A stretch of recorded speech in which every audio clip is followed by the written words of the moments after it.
As many of you know, Minnesota has a law under which every 10 years a committee revises the standards and benchmarks that govern the teaching of social studies in the public schools. The current process has been underway since late 2020 when the committee released the first draft of proposed new standards and benchmarks. American Experiment's policy fellow Katrin Wigfall reviewed that first draft and saw that it was terrible, both because it dumbed down the study of history and because it was shot through with critical race theory. So we worked to oppose implementation of those standards. We set up a website called raiseourstandardsmn.com, and we put on a 22-city tour of Minnesota, explaining the problems with the standards and the benchmarks to thousands of Minnesotans. As a result of those efforts, more than 30,000 Minnesotans submitted public comments opposing the new standards. This had impact as changes were made in later drafts that made the standards better in some ways. But at the same time, those later drafts added an ethnic studies strand that increased the focus on race in the social studies standards. So now the proposed final draft of the standards and benchmarks has been released by Governor Walz's committee. It is currently before an administrative law judge for approval as a legally binding rule. We asked Professor Wilfred McClay to review and evaluate this final version of the proposed standards and benchmarks. Today, you are going to hear his conclusions. Professor McClay holds the Victor Davis Hanson Chair in Classical History and Western Civilization at Hillsdale College. He has a PhD in history from Johns Hopkins University and is the author of Land of Hope, An Invitation to the Great American Story. Professor McClay is recognized as a leading authority on public education in Minnesota, in America, and in particular on critical race theory in the public schools. After Professor McClay's talk, there will be a panel discussion with Professor McClay and American Experiment's Kathy Kirsten and Katrin Wigfall, followed by audience questions and answers. Please give Professor McClay a warm welcome.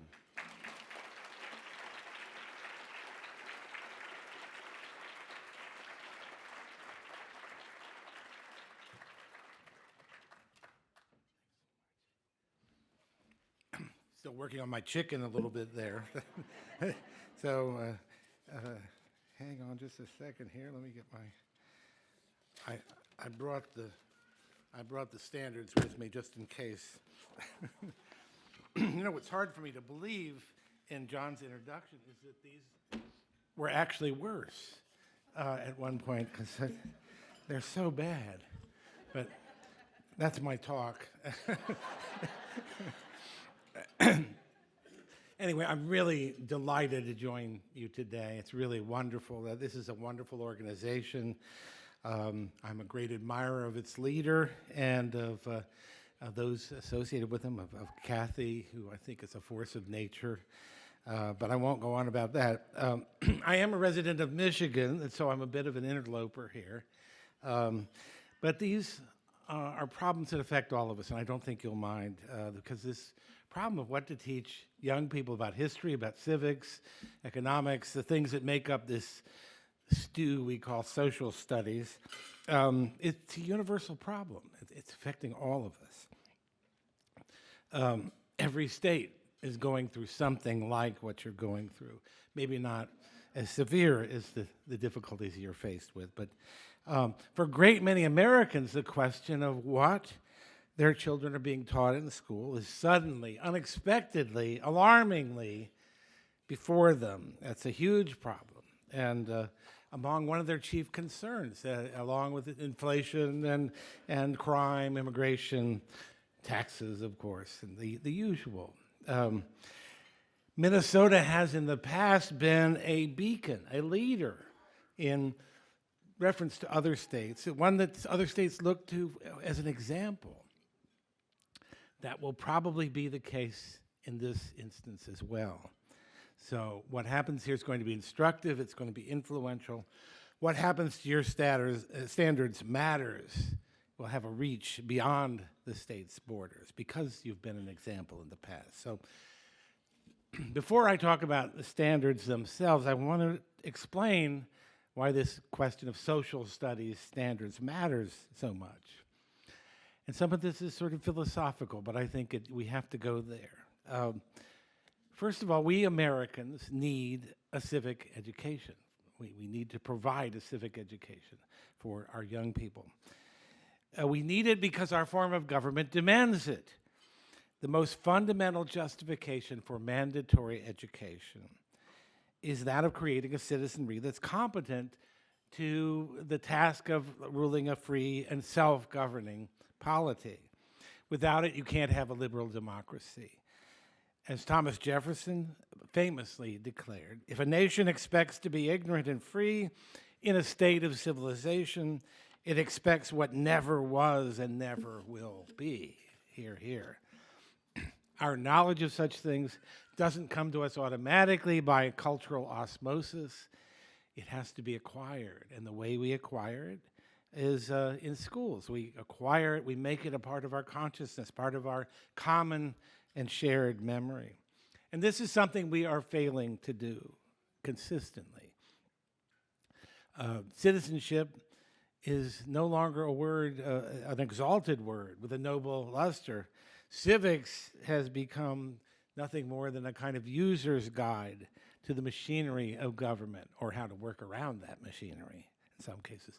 Both words deserve far better, because citizenship is not just about voting. It's about membership in a society of civic equals, citizens, not subjects, as the time of the revolution people were clear about that, whose respect for one another and one another's equal standing under the law is a guiding moral premise of our way of life.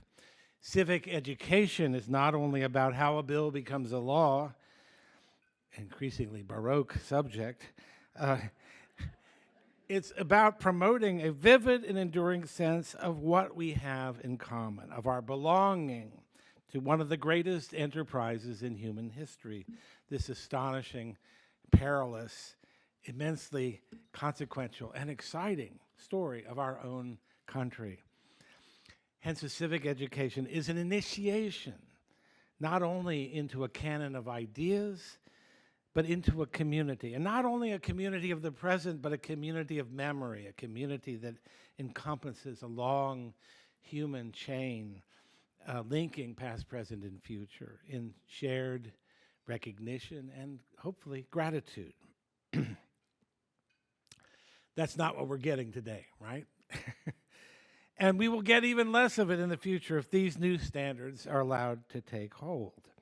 As I hope to show in what follows, there's a massive amount of erasure going on in these standards, erasure that we can ill afford. We're already losing that precious sense of community of memory based on a knowledge and appreciation of the things we have in common and the story we share. Instead, our children are being educated from kindergarten on to focus on the things that separate us. And because of this, we're in danger of losing our capacity for serious deliberation as a people, for constructive political debate. It comes much more easily to us to jump up and down like children and demand the things that we want because we want them, and do so in a loud and insistent voice. The skills required for healthy, mature civic life have to be taught. We have to cultivate them. That's what schools are for. A proper civic education ultimately has to concern itself with that training, with the formation of minds and souls that possess those qualifications and are equal to the challenges and rewards of self-governance. So that's why we're here. These are the stakes in what we're talking about. Please keep in mind these objectives that I've just stated as the central objectives of a civic education as we consider the new proposed standards for Minnesota. So now to the question at hand. Do these revisions further the objectives I've just described? Well, the answer has to be a clear and unequivocal no. Maybe even a hell no. They're terrible standards. They're tendentious in conception, wooden and amateurish in execution, utterly useless to classroom teachers. Utterly useless. They're standards that are certain to fail even in the achievement of their politically motivated goals, not to mention failing to educate Minnesota's children into anything useful. But the problem is even worse than that. These standards are not merely useless, they're destructive. They're destructive of the most fundamental ends of education. They will convey to students a false impression of their state and their nation as places of oppression and moral squalor. And what a shame. What a shame. The standards the state established in 2004 have been widely lauded as among the best in the nation. Experts on both sides of the political spectrum agreed with the conservative John Fonte that, quote, the Minnesota standards are outstanding, and with the liberal Diane Ravitch that these standards, quote, put Minnesota in the same league with other states that are applauded for the quality of their standards, close quote. But all this excellence is now in the process of going down the drain. Minnesota is on, to mix my metaphor, Minnesota is on the verge of flipping its educational status, going from one of the best to one of the worst. There are many reasons why these standards are so bad, but most of those reasons flow from a single source, the radical ideological assumptions behind them, assumptions that John touched on in his introduction, assumptions that amount to a repudiation of everything that the serious study of history and civics has meant in this country or in any country in the past. It's hard to exaggerate the destructiveness of what's being attempted in your state. I cannot think of a single historical example of a nation whose governing authorities would choose to instruct children in such a corrosive and self-abasing way. It is unprecedented. It's an exercise in near continuous repudiation. As Shakespeare might say, how do I hate thee? Let me count the ways. The ideology behind these standards opposes America's founding principles as embodied in the Declaration of Independence and the Constitution. It takes the view that history is not about the search for objective truth about the men and women who made our world, who designed our institutions, who built our cities, fought our wars, conquered dread diseases, and lifted the burdens of hunger and poverty for so many millions who swarmed across the oceans to its shores and still do today. No, history is about the construction of careful and truthy narratives corresponding to group identity, reinforcing group identity. The larger meaning of American history is not a story of ever-widening experience of opportunity and freedom. It's of a systemically oppressive society in which there's only the grim and unending struggle of the powerful against the powerless. And of course, the powerful always win.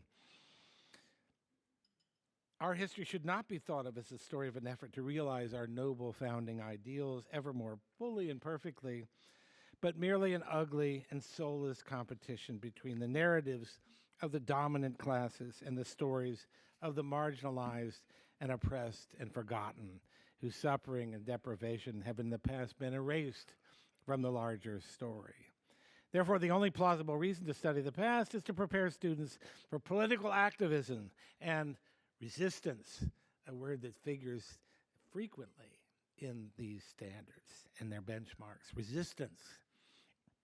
Resistance to our nation's fundamental institutions in order to replace them in the name of a higher form of social justice.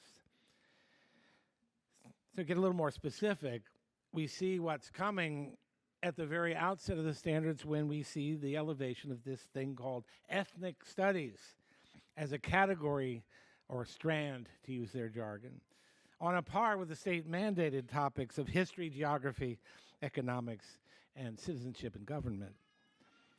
So what is ethnic studies, you ask, quite reasonably? The short answer is anything you want it to be.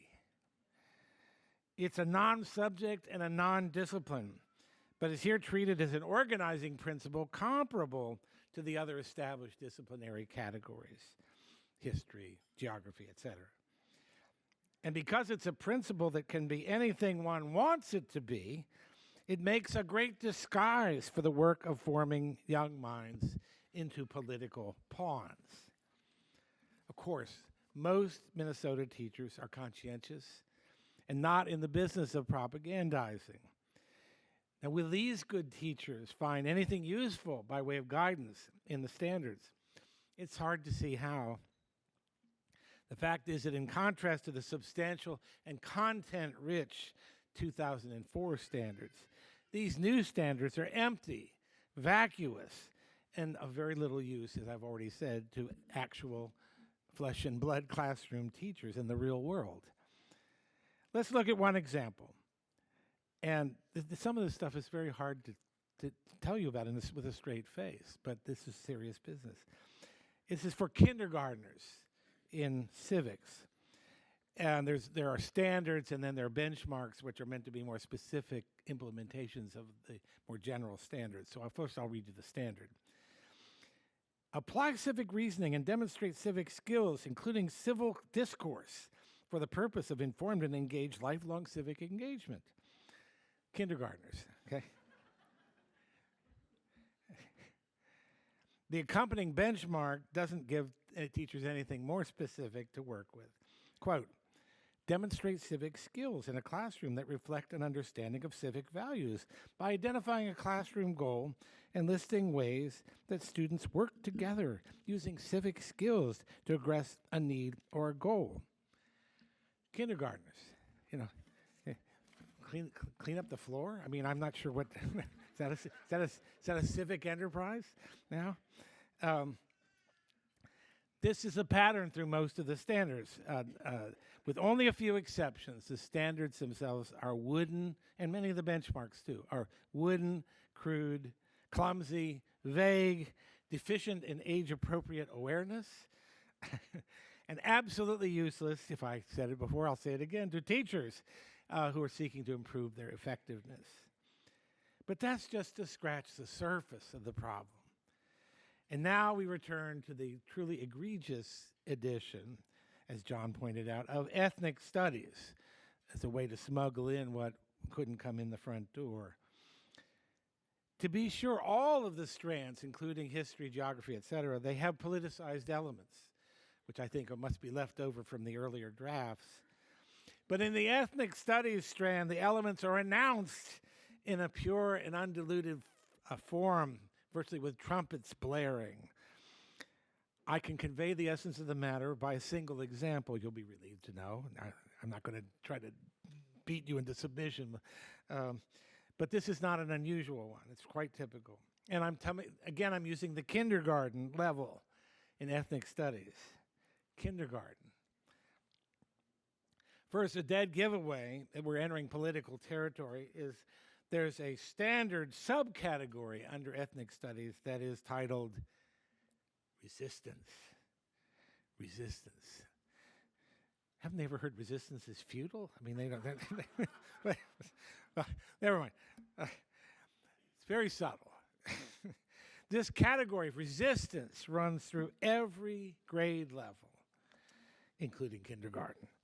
Apparently, an essential aspect of civic education is resistance. Who knew? Boy, I wish I had that when I was young to work with. Anyway, here's the first standard and benchmark for ethnic studies in the kindergarten level. The standard reads as follows. Resistance. Describe how individuals and communities have fought for freedom and liberation against systemic and coordinated exercises of power locally and globally. Kindergarten. Identify strategies or times that have resulted in lasting change, and organize with others to engage in activities that could further the rights and dignity of all.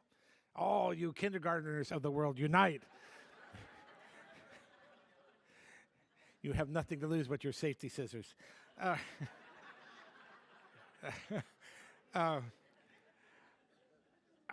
don't know about you, I think many people in this room have had children, raised children. The principle of resistance is not quite what I felt I needed to be teaching my children when they were 5 years old.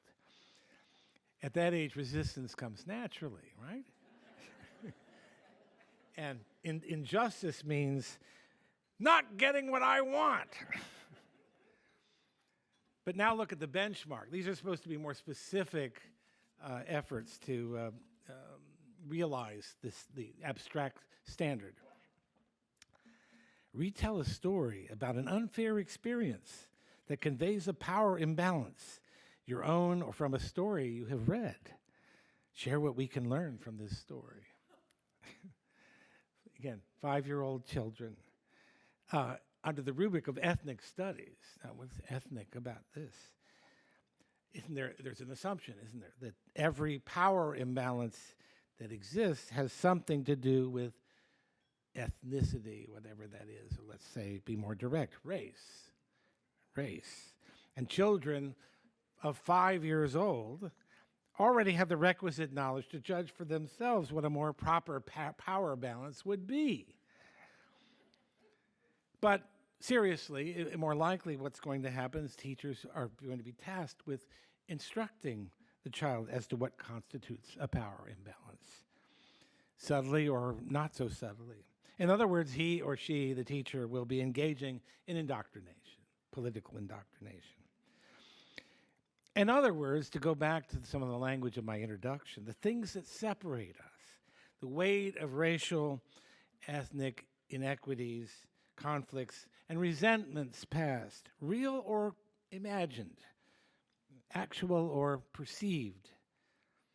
These are going to be validated and loaded onto the consciousness of young children very early in their lives, long before they're able to reason about them and find their way to the higher ground, the higher shared ground of civic equality and civic identity.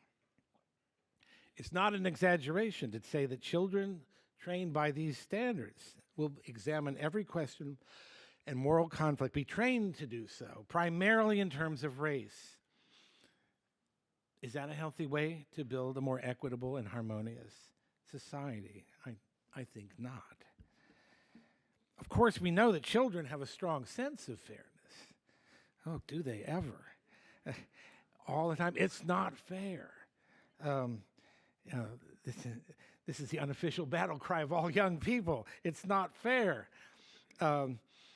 We also know that the perception of unfairness is generally a childish emotion, or often, that's likely to mislead us and needs to be subjected to an external standard of reasonableness, generally administered by an adult, although some adults are not too good at this either, like the people drafting these standards, I think.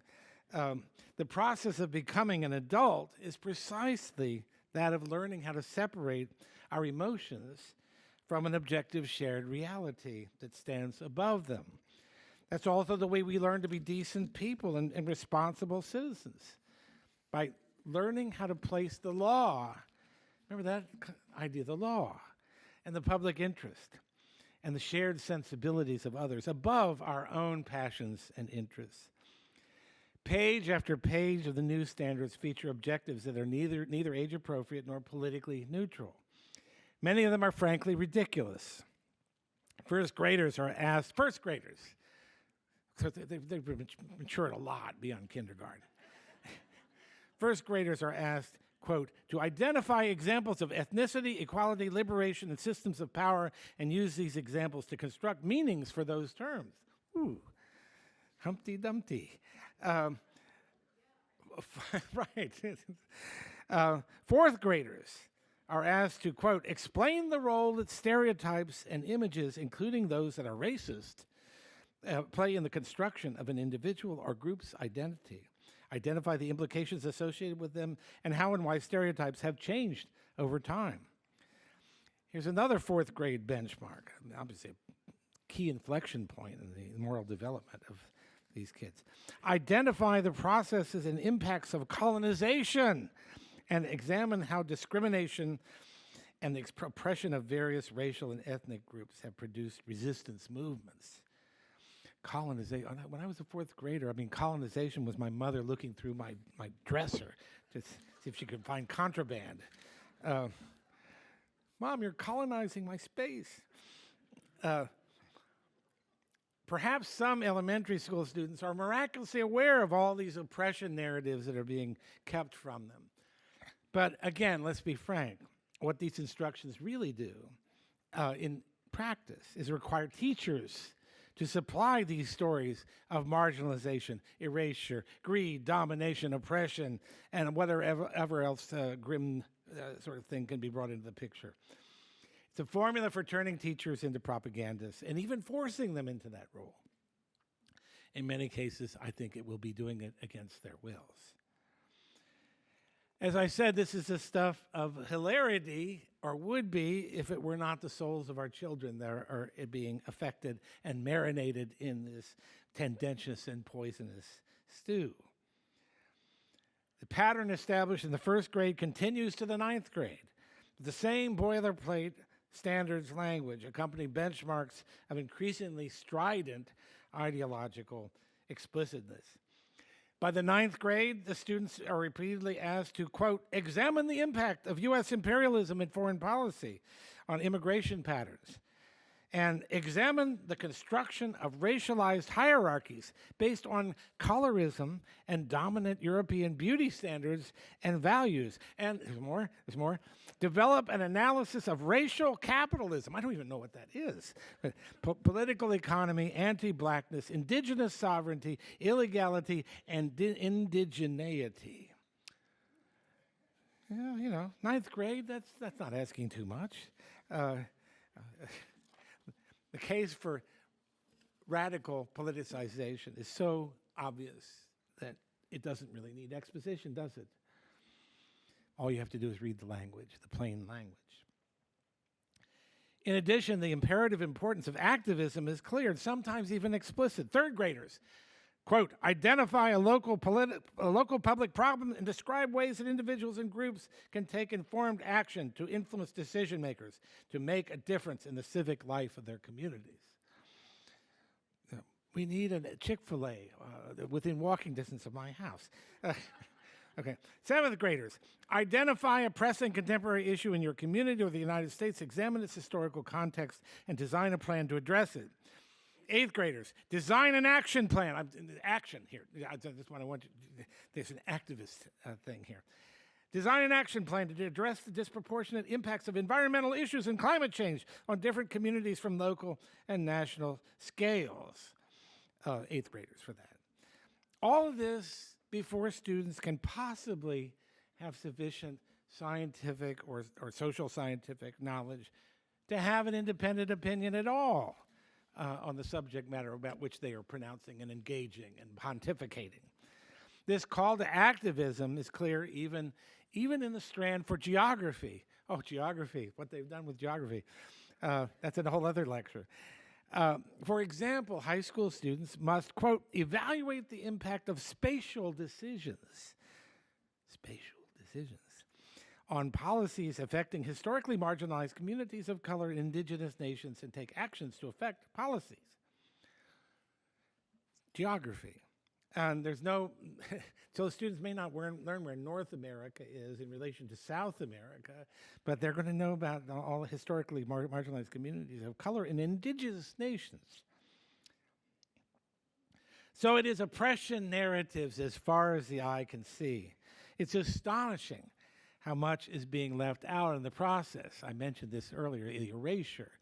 You could be tuning into this, trying earnestly to understand what are these well-meaning people trying to do, and forget about what they're not trying to do. So let me just remind you of some of the things you might have expected to be in this text. There's no attention to the foundational facts of American and European history. In fact, the latter category and its kindred, world history, are both almost, well, I would say Western civilization is a term that you don't encounter. World history you do encounter. But there's an awful lot of world history that is not dealt with beyond the European world. So there's a whole category of historical knowledge from which we derive our institutions, many of our political ideas, gone with the wind. It's not there. And by the way, as I mentioned, the world history doesn't give much attention to the Chinese or the Indian or Middle Eastern cultures, not as much as the 2004 standards did. In its urgent haste to learn the oppression narrative, students never learn the basic story of America, the key events, actions, and ideas that shaped American democracy and the larger world. George Washington, Paul Revere, Bunker Hill, Lexington and Concord are never named. The leaders in pivotal events of the Civil War, including Abraham Lincoln, ever hear of him? Ulysses S. Grant, Robert E. Lee, Gettysburg, Appomattox, never mentioned. America's role in the Second World War is not mentioned. Students learn nothing about Roosevelt, Hitler, Stalin, D-Day. Nor did they learn about ancient Egypt, Greece, the Roman Empire, the Middle Ages, the French Revolution, Napoleon, the Russian Revolution, etc. In geography, students do not learn the names and location of continents, the Atlantic Ocean, the Amazon, the non-book selling Amazon, the real Amazon, the one that will outlast the company, I'm sure. The Rocky Mountains, England, Egypt, I mentioned ancient Egypt, or China. Instead, they will, quote, evaluate political, economic, spatial, and historical perspectives used to justify the displacement or removal of indigenous peoples. This term indigenous has a kind of a talismanic quality about it, you may have noticed. High school students in geography, again, will be taught, quote, to explain the social construction of race and how it was used to oppress people of color and assess how social policies and economic forces offer privilege or systematic oppressions for racial and ethnic groups related to accessing social, political, economic, and spatial opportunities. I'm sorry if I'm putting you to sleep here with this mumbo jumbo, but this is the standards we're talking about. And how on earth could you read those words I just read and think of them as anything other than politically aimed and politically tendentious? Now, there's a disclaimer, of course. The draft standards document tries to minimize its responsibility by stressing there's a difference between the standards and the actual curriculum, emphasizing local educators will have to make the decision about what materials to use, or to put it in the jargon of education needs, how to deliver instruction. Bring it up, just back up a truck and unload it. But they're really trying to load it onto the teachers, the responsibility for finding some way to implement these vague and wooden standards. And it's hard to see how standards with obvious tendentious ideological content could leave room for any substantial flexibility for local officials and faculty. Although paradoxically, it's also hard to see how teachers will be able to find in these standards anything useful to them in their work in the classroom. I hope I've emphasized that point enough. These teachers will find these useless. Okay, let me conclude by referring back to my beginning and the fundamental questions I pose. I'm sorry for all the plethora of examples. I could give you many more, but you could just read the whole thing. But I need to give you a sense of just how extensive this problem is. So I'll conclude by going back to the beginning, and the fundamental question is, what is it that we want from social studies in our primary, middle, and secondary schools? And do these revised standards provide it? And as I said at the outset, I think the answer is no. Heck no, we'll say for mixed company. It is... If that is, we think civic education in the broadest sense is one of the chief goals of social studies. And if we believe that the chief purpose, and that, by the way, I don't think that's something there's any disagreement about, even from the radical faction. I think they just see the task differently. And if we believe that the chief purpose of civic education is the production of citizens, which I think we do, men and women who are public-spirited, who are conscious first and foremost of their commonalities, the things they share, the ties that bind and the histories that connect, not the particular wounds and resentments that they may have legitimately in some cases, but have chosen to foster and extend rather than ameliorate and possibly eliminate. We want and need men and women who have the capacity to know and to love this imperfect country of which they are a part, of which we are a part, and understand how their lives are already woven into it and into the lives of others that came before them in countless ways. There is pluralism and multiculturalism and all that sort of thing at every turn in these standards, but I couldn't find a single place in them where the common experience of all Americans is invoked. And I could only find one place in the first grade where the word patriotism is even used. Even there, the word is not used in the language of a standard, of one of the standards, but in one of the benchmark, the specific activities. And it's non-committal about the virtues of patriotism. It asks only for a description of, quote, ways people show patriotism. That's all it has to say. It could be, putting a Confederate flag on the back of your truck or something like that. That's all it has to say. It could have been an anthropologist's analysis or a Martian rather than an American citizen's. And I don't think that's what we want. I don't think that is what we want. Yet there may be one lesson that we can profitably take away from these otherwise misbegotten and destructive standards. I have to get out my thesaurus to come up with words that not to keep from repeating myself. Look for a moment, if you ever perchance examine these, at the first of the ethnic studies standards dealing with resistance. Remember that theme of resistance run through all the grades in ethnic studies. Resistance is a part of citizenship. And I quote, describe how individuals and communities have fought for freedom and liberation against systemic and coordinated exercises of power locally and globally, and organize with others to engage in activities that could further the rights and dignity of all. That's not bad advice for us here in this room today.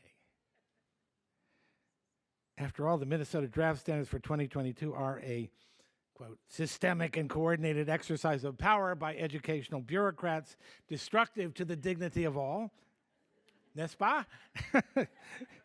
So I'm here to urge you to organize and resist them. Two can play the resist. Yeah, that's right.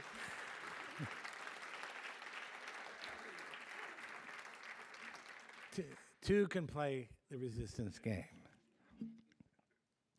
So I want to conclude by thanking you. It's just wonderful to be here with you and have the opportunity to speak to you and give you encouragement on a subject of great moment for all Americans. It's not just for your state. Minnesota's thrust, or about to be thrust, I think, in the national spotlight by the prospect of becoming a terrible example, a byword for sloppy pedagogy, sloppy thinking, mindless radicalism. I'm running out of thesaurus words. Rather than the good example that you have been for many, many years now. Don't let them do this to you. Resist. Thank you.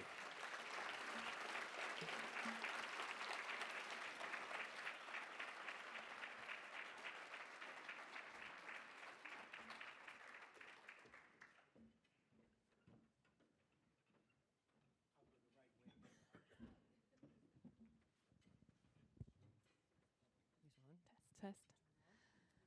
Well, thank you, Bill, for the very alarming direction the Minnesota's social studies standards are heading. I think many in the room knew a little bit, but we definitely learned a lot, and we need to do something about it.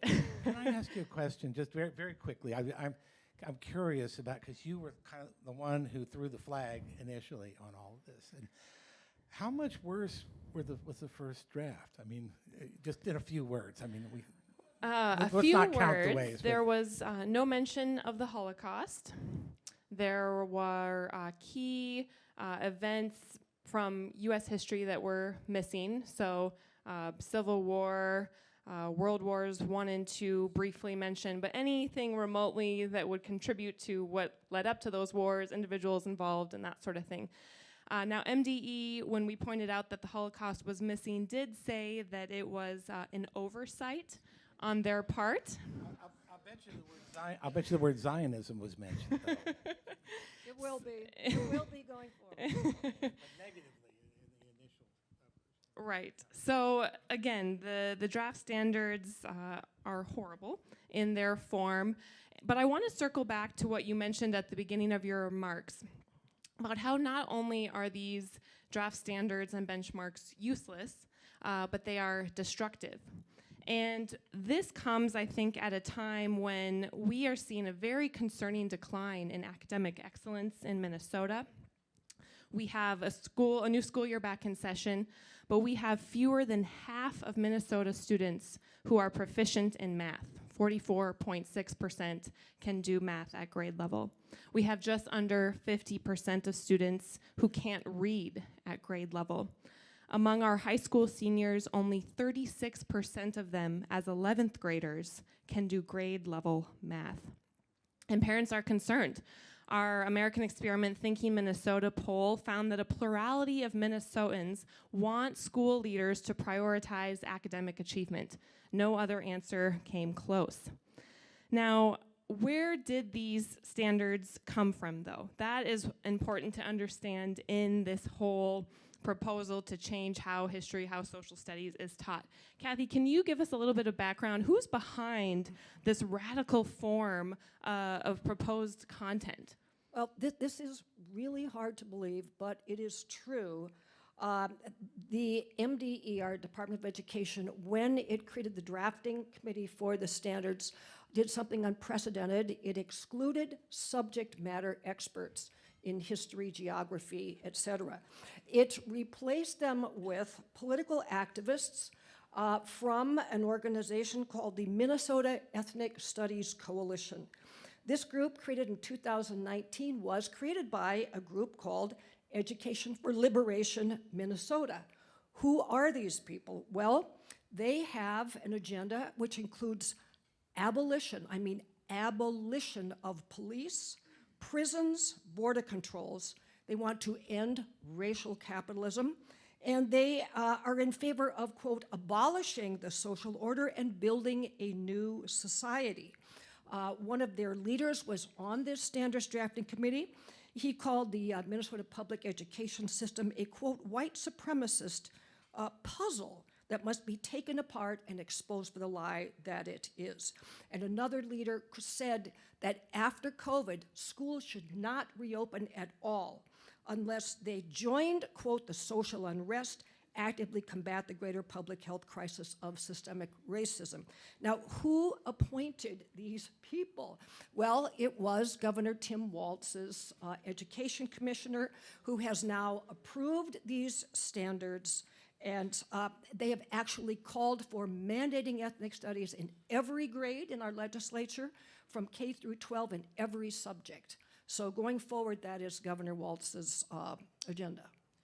So we know who's behind them. We know the content is obviously extremely concerning. We also know that tens of thousands of Minnesotans submitted feedback to the Minnesota Department of Education, to the Social Studies Standards Committee, and voiced concern and opposition to these standards and benchmarks. But I want to just briefly share where we are at now with the approval process, what this means for public feedback and involvement going forward, because many of you in this room, I'm sure, signed the petition that American Experiment had at our raiseourstandards.com website. But now some things have gone quiet, so I just want to give you an update where we're at and opportunity for you to, again, get involved. So a quick reminder that Minnesota's revisions to K-12 academic standards go through a rulemaking process. They don't go through the legislature. The first draft of social studies standards from 2004 did, and we are hoping to get academic standards revisions back into the legislature's hands. But right now it is up to an administrative law judge to decide whether or not these rule changes on standards should be implemented. So when the third draft of social studies standards was released by the Department of Education in November 2021, that initiated the statutory rulemaking process. And so we are in a waiting game right now with the Department of Ed for their Statement of Need of Reasonableness, also called a SONAR statement. And MDE is drafting it. MDE has said that this could take up to 14 to 17 months to complete. But essentially, MDE is tasked with proving, justifying the reasonableness and need for these standards and benchmarks that the ALJ will then review before making his or her decision. So once that SONAR statement is released and after it's developed, I mentioned it could take 14 to 17 months. The clock started November 2021. There will be an opportunity for public feedback on that SONAR. So this is where it'll be important for you to stay up to date through our Raise Our Standards website, because we will give you updates on when that SONAR is available for you to read, for you to provide public feedback. We helped elicit over 30,000 comments to MDE on the draft standards, and I'm confident that we can provide similar feedback to the ALJ. The ALJ will then review the SONAR statement, possibly hold a public hearing, so another opportunity to get involved. A final review will commence. The ALJ will release his or her report, and then the notice of public adoption will be posted, and these standards and benchmarks will be sent to schools to implement. And again, it will be up to the school boards, as Bill mentioned, to pick the instructional materials and curriculum to teach these standards and benchmarks. And that poses a great opportunity for you all to lobby your school board around how are they choosing curriculum, how are they choosing instructional materials. Ask your school board about the advisory board committee that school boards create to help with instructional selection, instructional material selection and that sort of thing, because according to state statute, whenever possible, this committee has to be made up of 2/3 of parents and community members. So school boards often don't advertise that parents and community members can get involved in this way, but it's a great way to bring accountability and transparency to the process. Now, Kathy, can you share just a little bit? I mentioned the curriculum selection process will go through the local school board, but talk a little bit about where will the school boards even find textbooks, instructional materials to teach the proposed content as it's framed in the standards? Exactly. There are three benchmarks that have the intent clearly to create great suspicion of the police on the part of students. This is where resistance, I think, will come in. How are school boards going to find curricula that do this? Well, surprise, Education for Liberation Minnesota has already created such a curriculum. It will be free to our schools, and its message is the Minneapolis police must be abolished. So that's just one small example here at the state level. Nationally, though, there is something called the Coalition of Liberated Studies, Ethnic Studies, model curriculum. These people are literally calling for revolution. I have a quote here. Their curriculum begins, "System changes occur when people unite, mobilize, and organize in coordinated resistance to disrupt and dismantle inequitable systems." This stuff will be peddled in Minnesota. In fact, this summer, just a few weeks ago, these very people were training teachers in the St. Paul Public Schools. From what we can learn, they are working with our state teacher licensure board on creating licensure for ethnic studies teachers, so only those who are coached in this will be able to teach it, and there'll be a radical agenda. And I want to make one more little point before we get to our questions from the audience, and that is, can you believe that there's not one Minnesota business organization that we're aware of that has made a peep about this, that has critiqued it, that has asked for clarification? We can't find one civic organization that has done this. The Superintendents Association, I mean, nobody is saying anything about this. How can this be?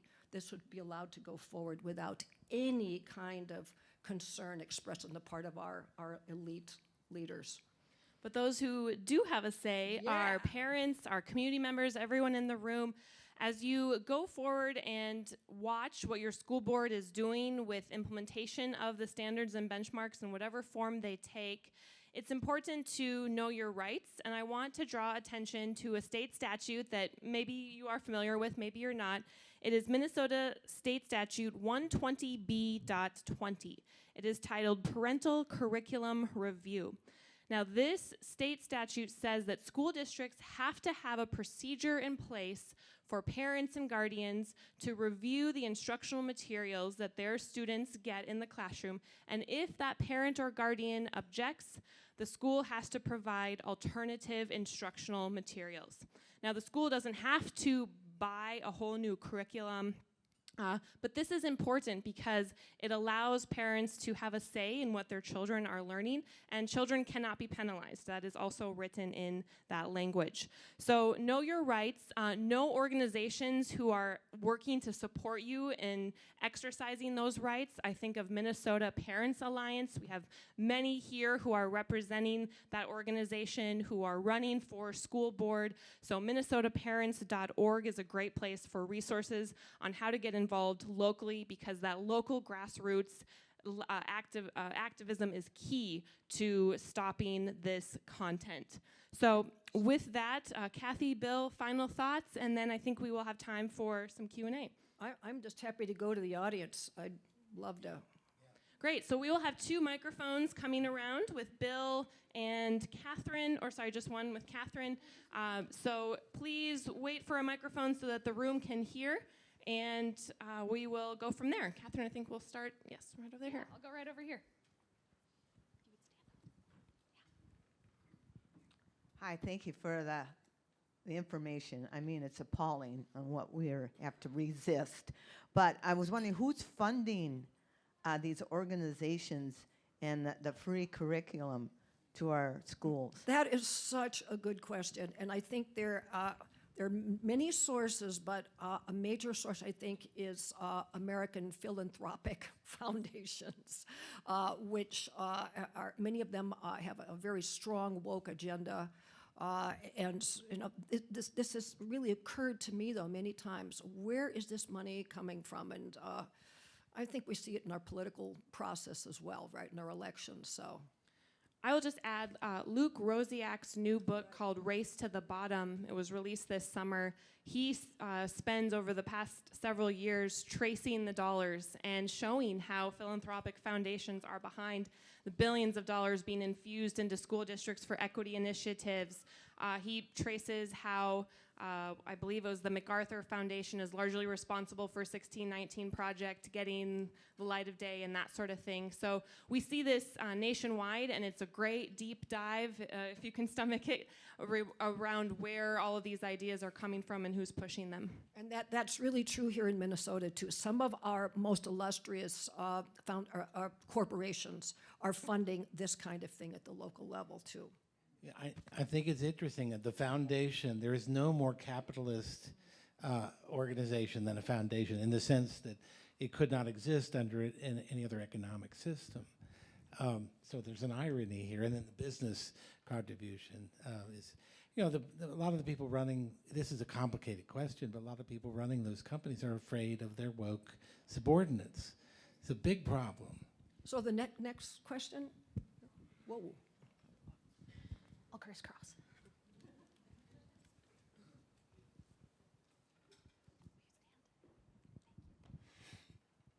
Thank you for that wonderful presentation. I'm sure many of us were squeezing our temples hearing some of that. I'm Tom Lockhart. I'm on the board of Agamemnon Classical Academy, a charter school. It's our understanding that we do not need to follow these standards. Do we have that correct? We are a charter school, a public school, and we are a school district. We have to follow every rule that any district does, and I'm hoping you will say districts do not have to adopt these, and that we can influence our districts to ignore them.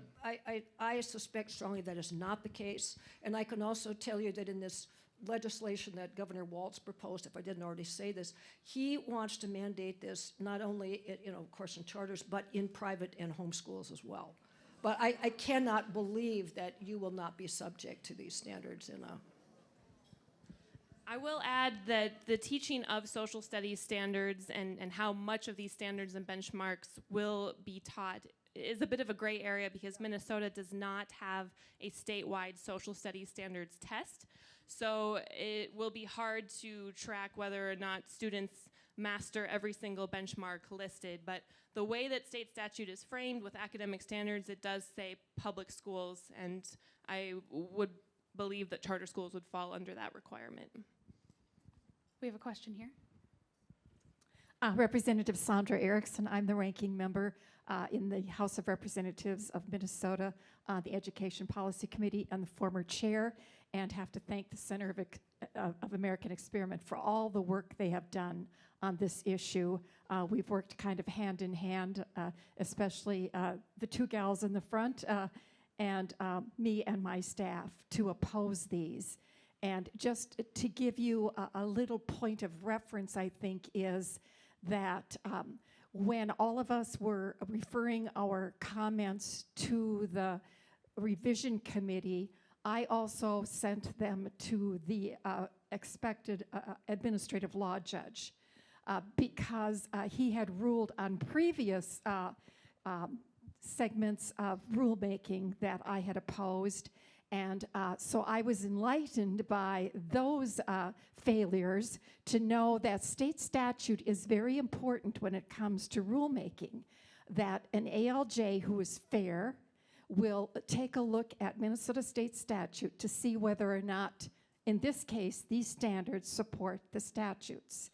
And the most important statute that I've argued, or did argue, and did present to him, if he is to be the ALJ at the hearing after the SONAR is announced and the hearing is scheduled, is 120B.021 subdivision 2B, which reads that at a minimum, academic standards must be clear, concise, objective, measurable, and grade level appropriate.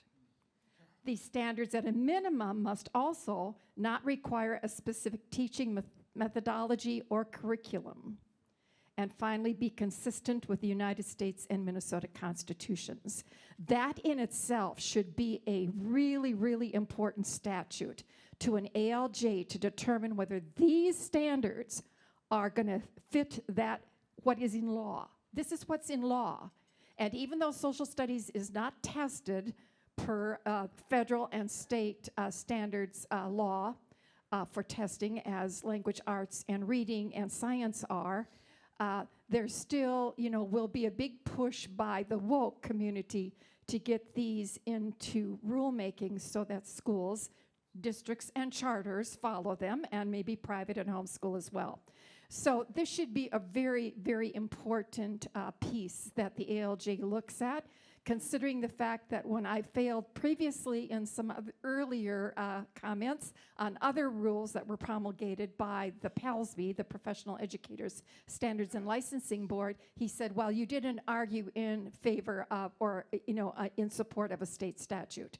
So this has been then the efforts of me and my team is to present about 5 different statutes that we think these standards violate. So let's be optimistic that we're going to get an ALJ if this ever does become based on a SONAR, as Catherine mentioned, and proceed to a hearing, that these will be rejected because they violate state statute. Thank you.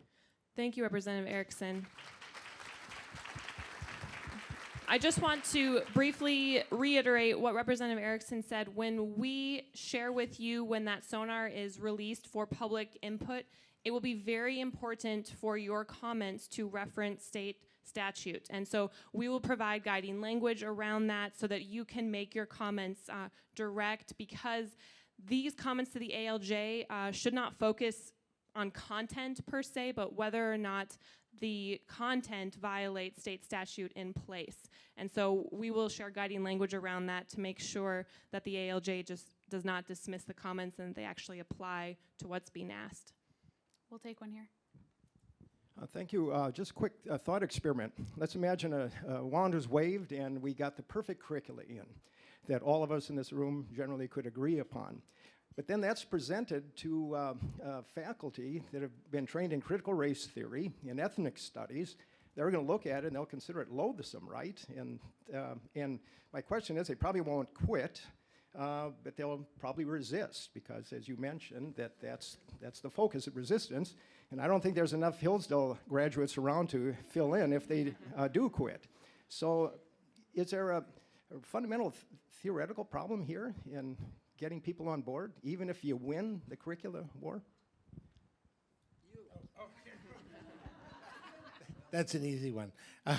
Those are huge problems. We have a very, I went out of my way in my comments to say that not all teachers are going to buy into all of this, and I think most won't like it, but a lot will, and many will be neutral to positive about it. I mean, we have a deficient teaching core.